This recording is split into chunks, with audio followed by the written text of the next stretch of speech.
There are a lot of great things about Total Drama. In fact, why do you guys think it's one of the shows I mainly talk about and look into? And one of the many things to like about the show definitely has to be the character interactions. Though here, I am not talking about interactions in general. Today, we are going to be talking about one of the subcategories of this, that being the couples. Now, there are a lot of good and even awesome couples, though there are some that are not handled or written nearly as well. What's up guys, it's Yamashita Dash Gamer here again, and in this video, I'm going to be explaining my top 5 favorite and least favorite canon relationships in the series. On another note, I do actually have a full ranking list of all the couples, but if I explained all of them in this video, it would take too long. So I just decided to do top and bottom 5. I will show the whole list at the end of the video though, and then if you have any questions about any placements, I will explain it in the comments. So without further ado, let's get right into it. Number 5 worst. Starting off, we have Gwen and Trent, aka Gwent. Now, I don't really dislike this couple, but they do fall more on the boring side at the end of the day, which by itself wouldn't be necessarily a bad thing, but on top of that, they have some moderate to major writing issues. For starters, there's 2 instances where Gwen forgives Trent for something that went wrong in their relationship, but then later on, she's all of a sudden mad at him again. The 2 incidents being when Trent accidentally left her buried alive in Phobia Factor, and then the Search and Do Not Destroy incident. Speaking of which, Trent trusting Heather in Search and Do Not Destroy when she said lies about Gwen, aka the same person she's been treating like dirt all season, was very questionable to say the least. Looking back, I do think he has an at least semi-understandable reason to be iffy on Gwen, given this is the episode right after Gwen was randomly mad at him again for the burying alive incident, but even then, that explanation is tied to bad writing. That being said, Trent does whatever he can to make up for it. They even reconcile at the end of the episode, only for Gwen to be mad at Trent again. Oh yeah, also, this isn't a legit criticism, but Gwen, what kind of kiss is that? Anyways, for some positives, they did have a good build-up and try to get to know each other well as seen in the big sleep. Trent helping Gwen with her challenge in Search and Do Not Destroy before what went down was also pretty great, and so was him helping her in the finale. Though back to negatives, their drama and action was also rather annoying, with Gwen's lack of communication along with Trent becoming quite hard to watch at times. At the least, Trent does own up to his mistakes and even stands up for Gwen. But then again, there was that spiteful question in the finale that I really could have done without. Though hey, at the least they do end on friendly terms, which same cannot be said for another couple I will get to later. And hint, that couple also involves Gwen. Number 5 best. Taking the 5th best spot, we have what in my opinion is the vastly superior main couple in Island. Duncan and Courtney, aka Dunkney. To start off, their dynamic and build-up in Island was godly. Duncan annoying Courtney and them clashing with each other created for some great comedy, along with Courtney's denial of her feelings for Duncan. And I really liked the build-up of them going from kind of feisty to actually warming up to each other. This especially applies to Phobia Factor, where it goes from Duncan pissing Courtney off by scaring her with a hook and continuously teasing her about it, to her warming up to him and even helping him face his fear. Though this does not hold a candle to how they were in Basics training. I can write a whole paragraph on their dynamic and build up just this episode alone, but to put it more simply, their plot and build up here was just all around really cool, creative, and even wholesome. Their goodbye scene at the end of the episode was also really sweet in its own weird way, mainly on Duncan's behalf. On to the Island special, I also think Courtney was made out to look worse than necessary when she left Duncan behind. I mean, it's not like she was going to leave him behind forever. From what I can tell in hindsight, she was just going to claim the prize officially. And if she stayed with Duncan, it's not like it would have helped in any way. Fun fact, if it was just Island Dunkney, it would be my 2nd favorite couple in this series. Heck, even in action when they took a toxic turn, I actually just found them very entertaining for a lot of the part. Plus, there were still moments where they proved to care for each other. On top of that, Courtney helping Duncan convince Harold to vote for Lashana instead of Duncan was a pretty impressive blindside on behalf of both of them. Though on the negative side, there were some moments where it crossed from endearing to just straight up unpleasant, especially with Courtney shoving a diaper in Duncan's mouth, or the whole list. Her hitting him in the Kiwis or them just arguing with each other in general was pretty funny though, and their belligerent sexual tension was quite entertaining. If there's one criticism I especially have with it though, it's how they just reunite in the finale without Duncan actually trying to talk things out with Courtney after how she treated him at times. Not that Duncan was totally blameless even before World Tour though. It was just not a good look for either of them. Duncan for taking Courtney back without really talking things out with her, and Courtney for at least semi getting away with her mistreatment of Duncan up to World Tour. Speaking of which, I also could have done without Duncan cheating on Courtney at the end of the day. Not just because it was wrong and even went against his character in some ways, but also because of the problems it created with a certain other Duncan couple I'll get to, along with a certain other character involved in said couple. Back to positives, their mutual hate feud in World Tour was also pretty entertaining. All in all, Duncan and Courtney is a couple that I really liked while it lasted, but I don't see them getting back together. And yes, as All Stars shows, Duncan eventually had feelings for Courtney again, but even then he clearly had too much pride to actually openly admit it. That being said, I wouldn't mind them reconciling and moving forward as friends, but I think that can only happen after they undergo some good character growth. Something I really hope the new seasons can take care of, should any of the old characters come back. Though I heard at least the first season is not bringing in any old characters back, though I'm talking about the second season or any future seasons after they try a new cast. Number 4 worst. Most other couples on the negative list have the problem of being poorly handled at times, but in the case of Brody and MacArthur from Ridonkulous Race, aka Brokarthur, I just simply don't care for it. I don't really have much to say aside from that. I mean, they maybe had some occasional slightly amusing moments, but in terms of build-up, it was rather out of nowhere, and I didn't really find their dynamic all that memorable at the end of the day. Heck, I barely think this even counts as a couple. The only reason I count and rank it as such is because they did have interactions teasing towards them becoming a thing. Also, this is a lot more personal, but I think Brody could do way better than MacArthur. Number 4 best. Next up on the best list, we have Sam and Dakota, aka Sam Coda. Again, I just find the build-up between both of them to be really good. On top of that, it even develops Dakota really well as she goes from being a shallow fame seeker who wanted to be liked by millions of people, to learning the true meaning of love and being liked by mainly one person but on a way more deep level. In terms of chemistry, they also have some stuff in common even aside from being addicted to technology, considering they both are also insecure to a degree and share a desire to be liked by others.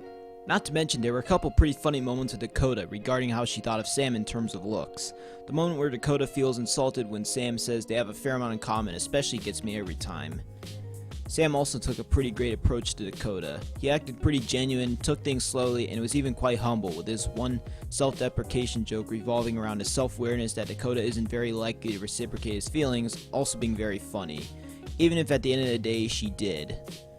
That being said, it is not without some flaws though. For starters, Dakota had a pretty questionable moment where in episode 4, she just leaves Sam in a booby trap she had to make during her stint as an intern. I'm also overall not a fan of the Dakota Zoid plot, though that doesn't really drag Dakota down. Sam on the other hand was kind of questionable though. I just wish she at least showed more concern for Dakota going through what she did, instead of mainly just acting happy that she now reminded him of a video game creature. Though at the least, they still thankfully left being happy with each other. All in all, despite some minor missteps, Sam Coda is an awesome couple. Number 3 worst. Duncan and Gwen, aka Gwunkin. Now we're getting into the couples I genuinely dislike as a whole. On an initial note, if I just took their friendship into consideration, they would not be on this list at all, considering I really liked it as a whole.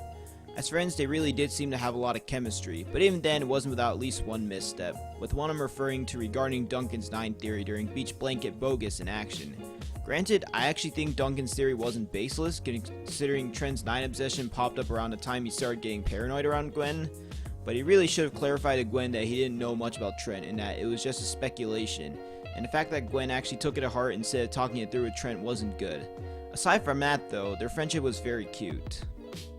But now onto them as a couple. Simply put, they were very much not well executed. For starters, there's a cheating aspect. Gonna say this now, I don't have as much of a problem with Duncan.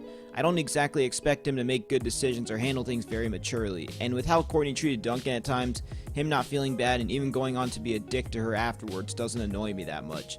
Though he should have been verbally called out for his actions more, and him being hesitant about telling Courtney about kissing Gwen does go against what he said about being straight with people back in Ireland. Though the real problem that especially lies in this is how it affects Gwen as a character. After just learning in a previous season that as long as you're upfront, nothing can come to bite you in the butt. Gwen's words, not mine. Jim betrays Courtney. Granted, her kissing Duncan in a moment and being afraid to tell Courtney right afterwards was pretty understandable, but the way she acts after her and Duncan were exposed was really not good, especially considering Courtney didn't really do anything that bad to Gwen before. She basically tries to save her own butt by eliminating Courtney. Admittedly, if she on the other hand quit like she did in action, that would just be pathetic, but I wish she at least apologized to Courtney instead of growing to get rather upset over Courtney rightfully being mad at her. And even though she initially felt bad, the fact her and Duncan just stayed together at the end of World Tour through till All-Stars especially hurts her character. Not to mention there was barely any build up to Duncan having feelings for Gwen. Anyways, then came All-Stars, where it turns out Duncan has feelings for Courtney again. And honestly, the way he handled it was just very pathetic. I get him not wanting to openly admit it, especially to Courtney, but at the least he could have been more honest to Gwen about it instead of the cringe fest with Gone Moon Madness. That was him not so subtly trying to get Courtney's attention in front of Gwen. Hell, they couldn't even get the breakup right. Gwen just dumps Duncan really unceremoniously with no explanation, which ends with Duncan displaying a very impressive lack of self-awareness. Also, even though I don't like how Duncan handled things on his end, I also didn't like how Gwen randomly acted cold to Duncan, mainly in episode 2 when he was literally being nothing but nice to her at first. And as far as I'm concerned, Duncan didn't show any signs of having feelings for Courtney again until episode 3. I mean, there was also a scene in episode 1 involving him and Courtney, but I always interpreted it more so as Duncan just trying to still spite her and being shocked he didn't get a reaction out of her.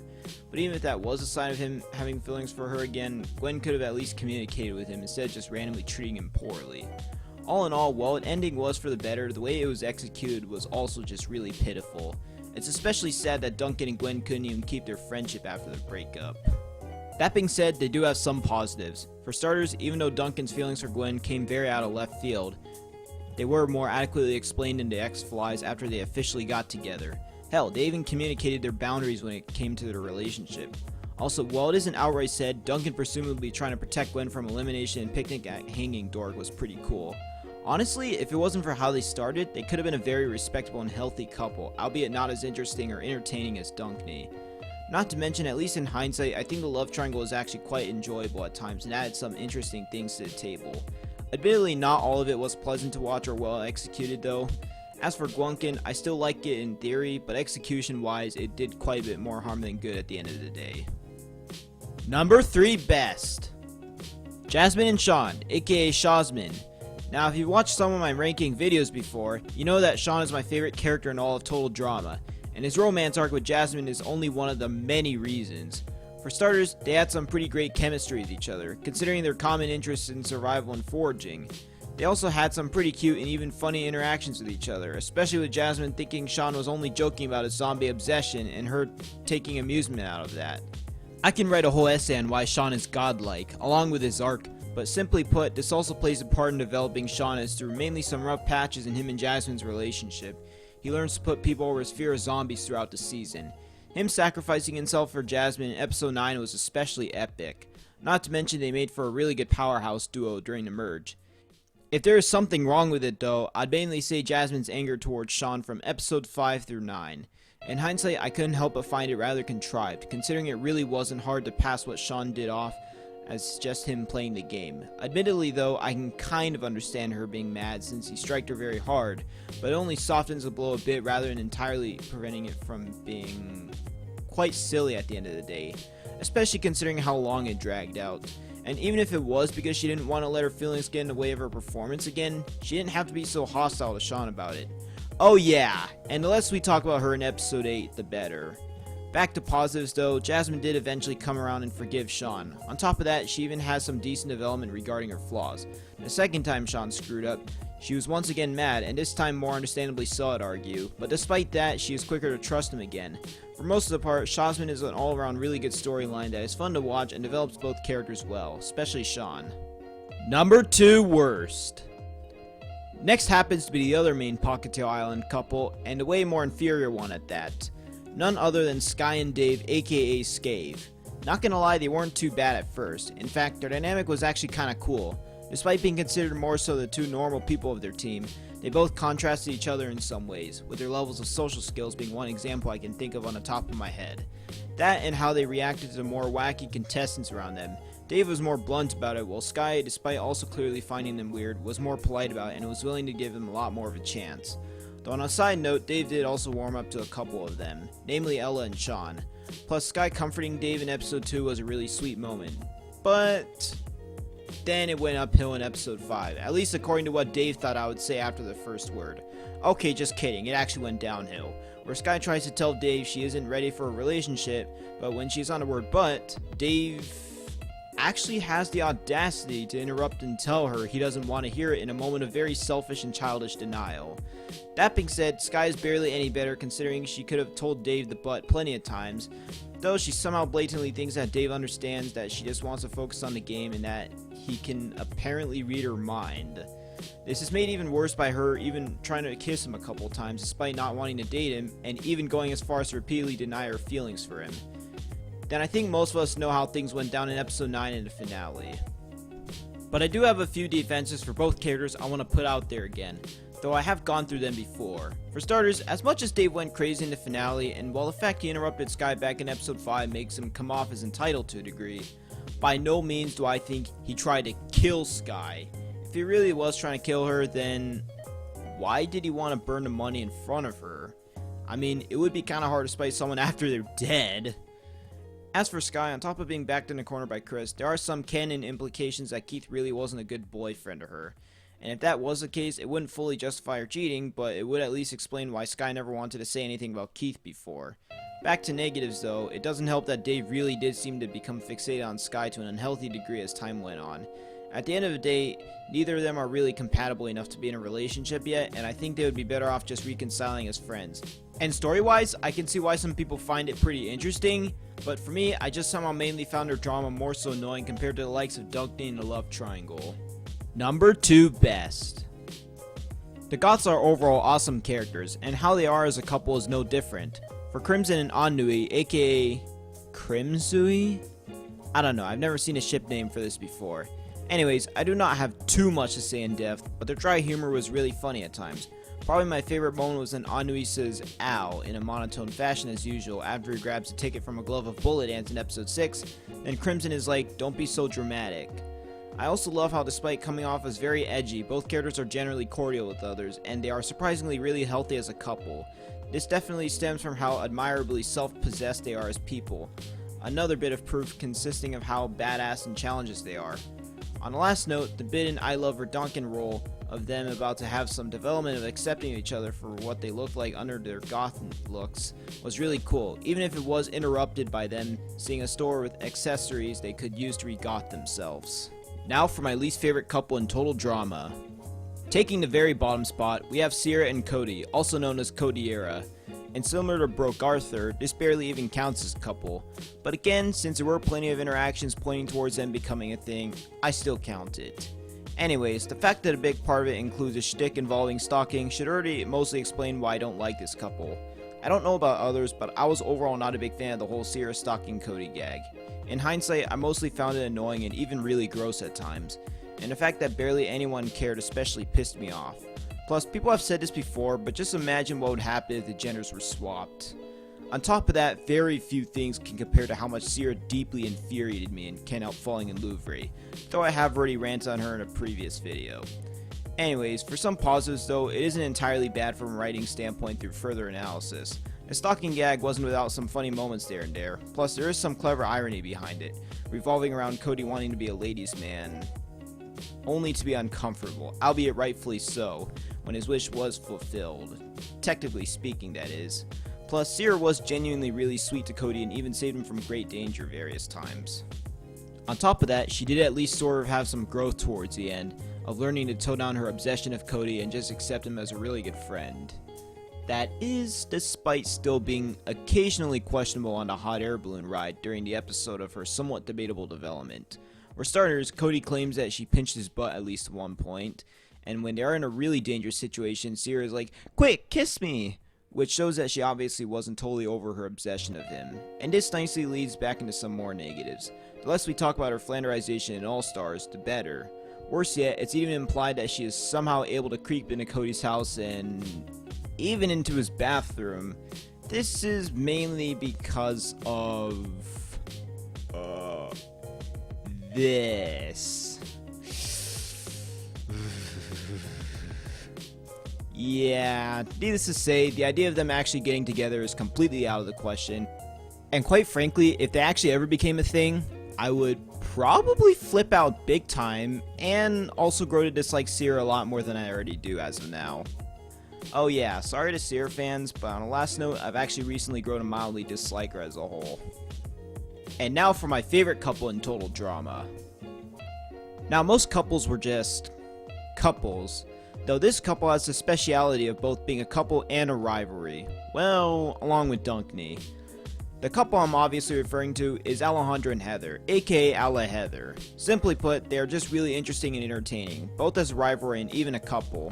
Basically, originally being a very toxic person herself, Heather can immediately see through Alejandro's true colors, and she actually does try to warn people about him, only for people to not believe her and even in some cases continue to praise Alejandro.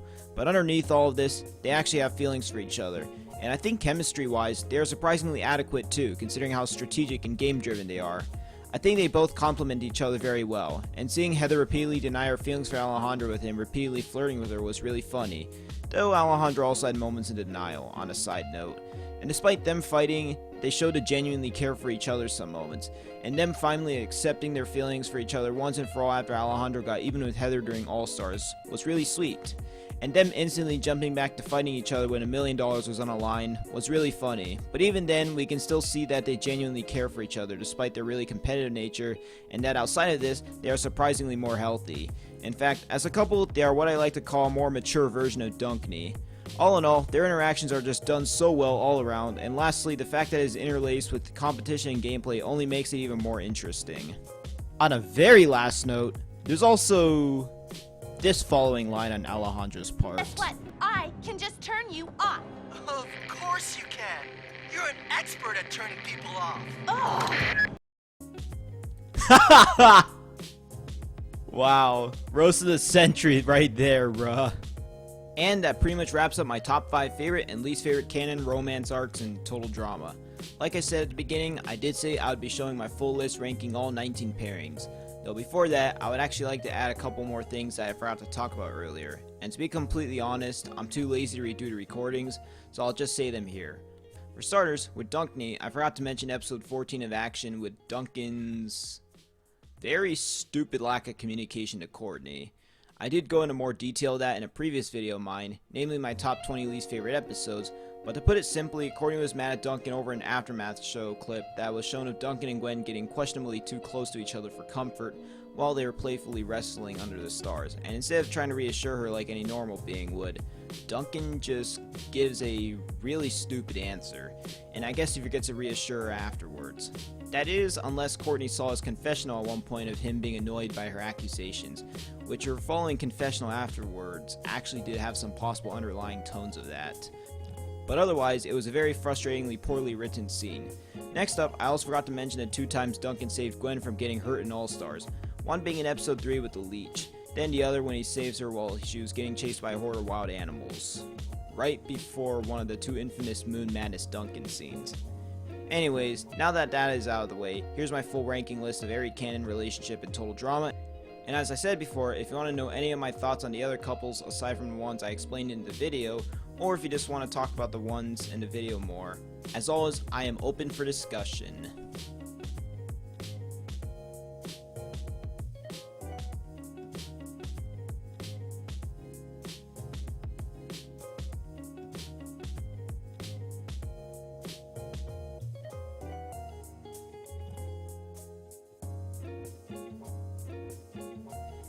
Thanks for watching, especially if you made it this far. I hope you enjoyed the video, and this was my first voice recording video, so any feedback would be greatly appreciated.